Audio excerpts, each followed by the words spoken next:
I have a style that I like. And when I was coming up as a kid, law enforcement people wore Western hats. I was in Southwest Arkansas, but that's a style that I like. And it's a style that I grew up with. And so after I got out of the Air Force and came back and went to work for Camden PD, I was somewhere and I saw this magazine. And there was a guy there, and on the cover, it was Police magazine. And there was a guy there wearing a hat about like I'm wearing right now. He had what appeared to be a 1911 or something on his hip, and a lever-action rifle in his hand. But he was a modern guy, probably this would have been, I think this story is from about 1980. But however, I got the cover off of it and I put it in a frame and I put it on my wall. But the reason I did that was the story behind it. This guy's name was Johnny France. And Johnny was the sheriff of a county in remote Wyoming. I believe it's Wyoming. It might have been Montana. Might have been remote Montana. And he was the sheriff, and this girl named Carrie Swenson, I believe, she was a biathlete. And she would go up there into the high altitude and train. And a biathlete is someone who skis and then shoots a .22 rifle, and it's a Winter Olympic sport. And she was kidnapped by these two mountain men. It's the story of the hero in a harrowing story that put the nation's gaze on Montana.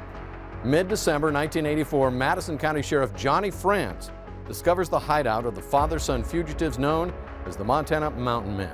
And she was kidnapped by these two mountain men who wanted to make her their wife, one of their wives, or both their wives, whatever, their woman. So she was kidnapped. She was out training in the wilderness and was kidnapped. And one of the guys that was with her, I think, ended up getting killed during that time, and she was accidentally shot. And anyway, the point being is these guys got away. She was actually recovered and brought back down to the hospital. And then this huge manhunt. I mean, you're talking about a huge manhunt. There are helicopters with heat-seeking devices, infrared, looking for heat in the snow. And this went on for months and months and months. These guys were trained, I shouldn't say trained, they were very experienced outdoorsmen. I mean, these are guys who were raised in the mountains, the father and son combination. And they're up there and nobody can find them. And people just give up.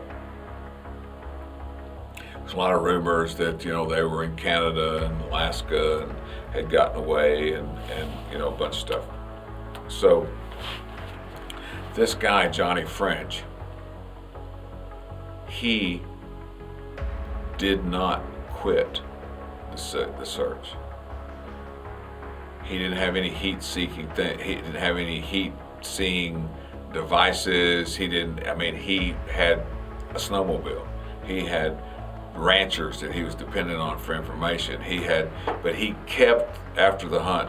The richer county next door, they said, well, it happened over there anyway. And so, but Johnny continued to look, continued to hunt, continued to go. And I want to tell you something. Some things don't come easy. And we have, and especially our culture now, it's like, is that worth it? Is that worth it? Sometimes you just have to say, you know what, I'm gonna stay after what God's called me to do. I'm gonna continue to, is this worth it? Does this have any fruit? Once you hear God and He says go, sometimes we just have to keep after it and be obedient. And I don't mean that God, there were several turns on the trail, but the point being is He didn't give up. And I think we've literally come to a place where we just give up.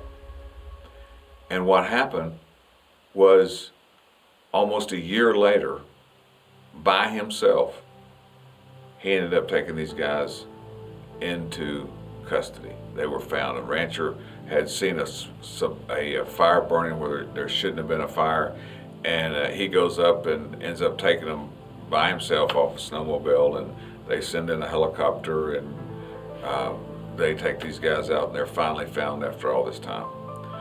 But the bottom line is that the question would be, are you giving up too quick? Are you giving up on the hunt too quick? Are you quit pushing? And I want to tell you something.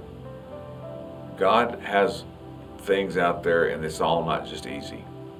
Sometimes we have to stay the course, and those who stay the course are the ones who get the prize.